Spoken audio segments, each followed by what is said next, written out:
Debris of a destroyed building after a magnitude 7.1 earthquake jolted central Mexico on September 19, 2017.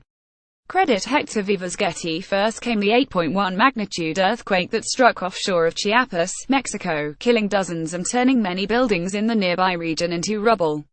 Then, less than 2 weeks later and about 400 miles (650 kilometers) away, a 7.1 magnitude earthquake hit Mexico City and the surrounding area, killing more than 200 people. While Mexico is a very seismically active area, the recent events were jarring. They immediately raised questions about what caused two major earthquakes to hit in relatively quick succession, whether the first earthquake caused the second, and whether the region could see more shaking in the near future.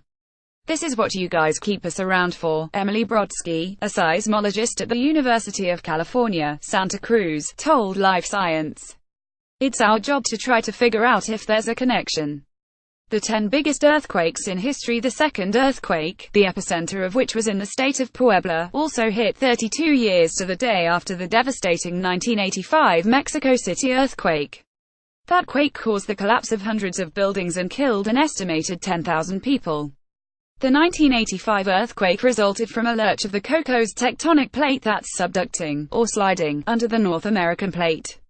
But the two recent earthquakes happened within the subducting plate itself because of the tension that builds up as the plate bends, said Ross Stein, CEO of Temblor.net, a global risk app that aims to help people learn and reduce their seismic risk. There are instances of one major earthquake triggering others far away, such as a 2012 rupture in Indonesia that was linked to other temblors around the world. But that tends to happen within a couple of days, or a week at the most. The Chiapas and Puebla earthquakes were too far apart for the latter to simply be an aftershock of the former, seismologists said. These kind of remote triggering phenomena happen very quickly, Stein told Live Science, and there were 12 days in between the two Mexico quakes. Remote triggering also seems to happen only in particular regions, and Mexico isn't one of those areas, he added.